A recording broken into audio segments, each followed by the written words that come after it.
ഇന്നലെ രാത്രി ഞാനൊരു സിനിമ കണ്ടു. അതായത് അപ്പുറം എന്നാണ് സിനിമേൻ്റെ പേര്. The other side. ഈ സിനിമ ഒരു അടിപൊളി സിനിമയാണ്.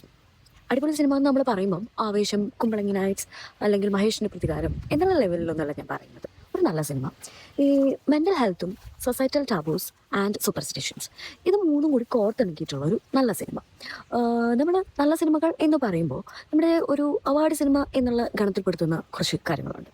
അപ്പം ഈ അവാർഡ് സിനിമ എന്ന ഗണം ചില പ്രത്യേക മനുഷ്യന്മാർക്ക് മാത്രമുള്ളതാണ് എന്നാണ് പൊതുവെയുള്ളൊരു ധാരണ. അങ്ങനെയൊന്നുമല്ല. അവാർഡ് സിനിമകൾ എന്നൊരു കാറ്റഗറി നമുക്ക് വേണ്ട എന്ന് വെക്കുകയാണെങ്കിൽ ഒരുപാട് നല്ല സിനിമകളെ നമുക്ക് കാണാൻ കഴിയും. അതുപോലത്തെ ഒന്നാണ് ഈ അപ്പുറം എന്ന സിനിമ. ഇതിൽ നമ്മൾ കാണുമ്പോൾ നമുക്ക് വല്ലാത്തൊരു ബുദ്ധിമുട്ട് നമുക്ക് തോന്നും.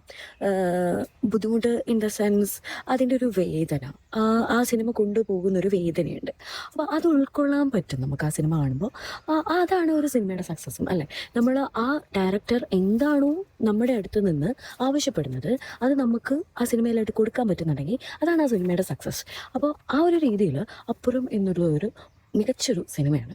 ഇന്ദുലക്ഷ്മിയുടെ ഡയറക്ഷനിൽ അനഘ രവിയും ജഗദീഷുമാണ് കേന്ദ്ര കഥാപാത്രങ്ങളായിട്ട് എത്തിയിട്ടുള്ളത്. അപ്പം please give it A watch.